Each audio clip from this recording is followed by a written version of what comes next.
Oh, that chick hates me for no reason? Problem solved. This is how you slay with the baddy mindset. You don't even like everyone. Write that down. You're basically their slave. Not everyone's gonna like you. All you have to do is remember this theory. Hi, my name is Suin and I'm a pro at coaching the real baddy mindset. Welcome to Whoops episode 9. Today we're talking about something we've all experienced. What to do when someone hates you for no reason. So I got a DM from one of my subscribers. She said, "There's a girl in my class who hates me for no reason. Do you have any tips? I don't know what to do. I want to talk to her and figure out the problem, but she won't even talk to me. I don't want to go to school because of her." Wow, I know that feeling. First of all, thank you for sharing this with me. I'll make sure you don't feel that way anymore and give you the best solution by end of this video. We've all been there when someone just hates you for no reason. And when that happens, we start overthinking. Why? What did I do wrong? I can't think of a single thing. So why do they hate me? And the more you think about it, the more stressed you get. But here's the truth. If deep down you know you didn't do anything wrong, most of the time, your gut is right. You didn't do anything wrong, bestie. Sometimes people just dislike you for no reason. So why does this even happen? And more importantly, how do you deal with it? Well, there are a few reasons why someone doesn't like you, even if you didn't do anything wrong. Maybe you triggered them without realizing it. Maybe they're jealous. Maybe they just don't like your vibe or even your voice. But the most important one, you're just not their type. And that's totally okay. Like, you don't even like everyone. You're not Mother Teresa. You don't have to love everyone. You probably dislike someone for no reason too. So it's not a big deal, my friend. It's just human nature. I'll give you a great example. Let's talk about vegetables. Do you like celery? A lot of people love eating celery, but I hate it. I can't even stand the smell. I tried it once and I literally threw up because it tasted so disgusting. Now just the smell makes me sick. That thing traumatized me. But did celery ever do anything wrong to me? Did celery ever talk behind my back or cheated on me? No. Celery didn't do a thing. It just existing.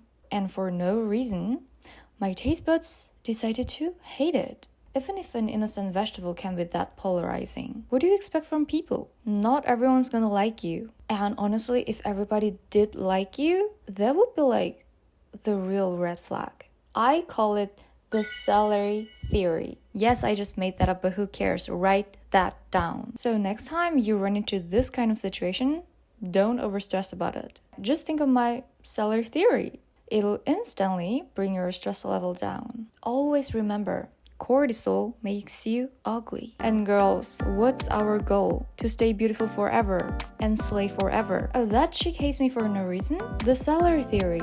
Problem solved. This is how you slay with the baddy mindset. Example number 2. Scents.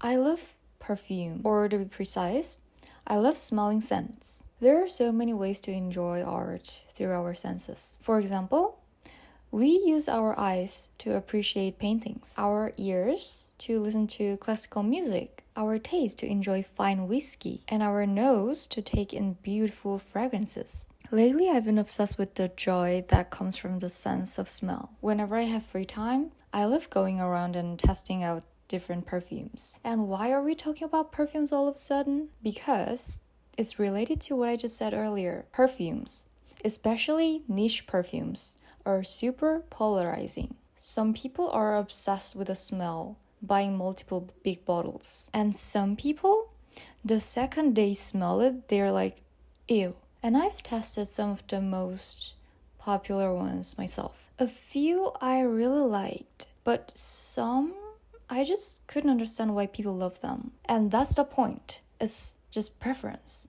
Perfumes are just like vegetables. They didn't do anything wrong. They're just existing and my nose said no, and that's it. Again, it's not a big deal. They didn't do anything wrong to me and neither did you. You're just not their type and you don't need to stress about it. I mean, if a perfume doesn't smell good to you or if a certain food doesn't taste good, you don't stress about it, right? You just think, oh, not my type, and move on. It's the same thing with people. It's actually a good thing when somebody hates you and shows you the signal. The real headache is when they act friendly but secretly dislike you. At least when they're upfront, it saves you time. Now you know they're not a good match, so you can just move on and focus on your real people. What drains you the most isn't hate. It's the in between, that space where you can't tell if someone likes you or not. Vanessa Van Edwards, a body language expert, once said, "The most toxic relationships are the ambivalent ones." What does it mean? It means we are not sure. These are the relationships where you're constantly wondering, does she even like me? Do I even like her? That uncertainty is so energetically draining. Rejection is redirection and God's protection. Think of it like the arrow of your life, pointing you somewhere else. Instead of taking it as a bad thing, we should actually see it as a good sign. You don't need to over-explain yourself. Let them misunderstand you. Sometimes people are going to misunderstand you, no matter what you say, no matter how carefully you explain. They'll twist your words. They'll make their own assumptions. And that's on them, not you. I used to over-explain myself all the time. Whenever someone got the wrong idea about me, I felt this huge pressure to explain it. Like, no, that's not what I meant. Let me explain, blah, blah, blah. And I spent hours, days, even weeks trying to just explain who I really am. But bestie, here's the truth. If someone really wants to understand you, they will. With the right people, you don't even need to explain. They just get it and they trust you. But the ones who don't listen, the one who choose to misunderstand you, no amount of words will ever convince them. Because to them, it's already true. They want to believe that version of you, and you can't fix that. And over-explain yourself, it drains your energy. It's like you're constantly in defense mode, apologizing for just existing, for just being you. At some point, I realized I don't owe anyone an explanation for just being myself. My real friends, my real people, the ones who actually care, they don't need a 10-page essay every time I do something they don't get. So let them misunderstand you. It's not your job to fix their version of your story.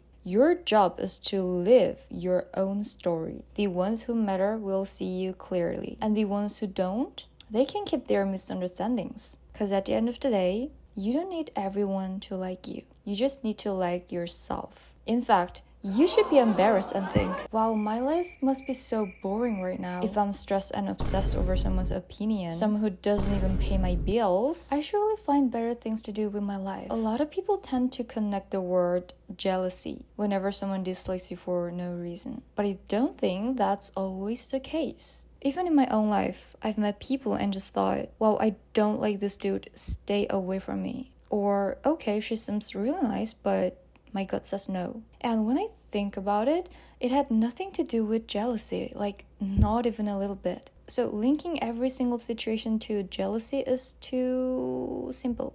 Sometimes it's true, but definitely not always. I'm sure you've also met someone in your life that you disliked for no reason. Was it really because you were jealous of them? You didn't hate them because you were jealous. You just didn't vibe with them. And that's normal. So next time when someone doesn't like you, don't automatically assume it's jealousy. It's just a mismatch. Like when food tastes amazing to one person, but another person doesn't like it. It's the same with people. You can't be everyone's flavor. And you don't need to be. The key is not to take it personally. Because at the end of the day, their dislike says more about them than it does about you. So instead of stressing, just remind yourself, it's not about me, it's just not their taste. And move on with your life. If your mood completely depends on what they think about you, you're basically their slave. They're the master and you're the slave. Because all your focus is on them, not on you. Girls, it's time to realize you've been giving your power and control over your own life. You literally handed them the remote and let them control you. But instead, start caring about what you think of them, not what they think of you. Bestie, they don't pay your bills. They don't buy your food. They're not giving you your Birkin or your Porsche. It's you. Only you can give yourself the life you want. Like I said in this video, you're the mom of your inner child. The human brain is so tricky. It ignores the 9 good things and zooms in on that one bad thing. Like, you could have 5 amazing friends who support you and always got your back, but your mind keeps obsessing over that one person who doesn't. Instead, let's flip the focus. Let's put our energy into the good, so only good things flow into our life. And that's how we manifest the things we want. Thank you for watching today's video, and I'll see you in my next one. Danke fürs Zuschauen und wir sehen uns im nächsten Video. Tschüss, tschüss!